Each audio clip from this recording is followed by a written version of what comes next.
So my book will help. سمعت دادا ملغيت كتعاود لامي الله يرحمها. هبا فضلي ورا اسمالي هو انت الله يخلص.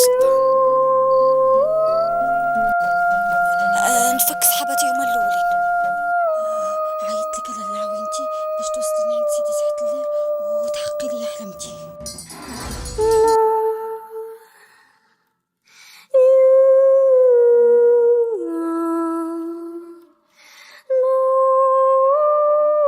قلتيك معايا وتعيشي في القصر ديال المير وتفرشي ريش النعام. ياه ها هما مننا. انتي بغيتي البصيبه وانتيا سيري عند سيدك سحت الليل. لا خفت قلتي معاها بعدا غير تلاقيك بسيدك سحت الليل. هذاك البنات المير سحت الليل. سحت الليل هو ساكن في شلا غيران وشلا كهوف، وليني هاد الغار تيجي له غير 3 ايام كل شهر. لا سيدي سحت الليل. سيد المير انا ما نزول تامي حتى الليله.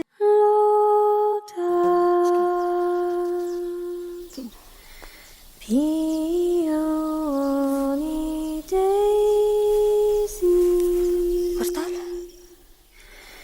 واش في الليل كتولي اش غادي نولي؟ كتولي سحت الليل لعبي الغول.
أقسام مريض الذهان ممكن يكون عنده واحدة أو أكتر من الاضطرابات دي. رقم 1 هي الأوهام أو ديلوجنز، ودي بتكون عبارة عن قناعات ثابتة وغلط، والمريض هنا بيكون مصدقها بنسبة 100% حتى لو أنت واجهته بدليل على إن قناعاته دي كلها غلط وملهاش أي أساس من الصحة. فهنلاقي إن الأوهام في منه أنواع مختلفة كتير، وأكتر نوع منتشر فيها هي أوهام الاضطهاد. بيعتقد الشخص هنا إن في شخص أو شيء ما بيحاول إن هو يأذيه بشكل أو بآخر، وإن الناس دي كلها مش بتحبه.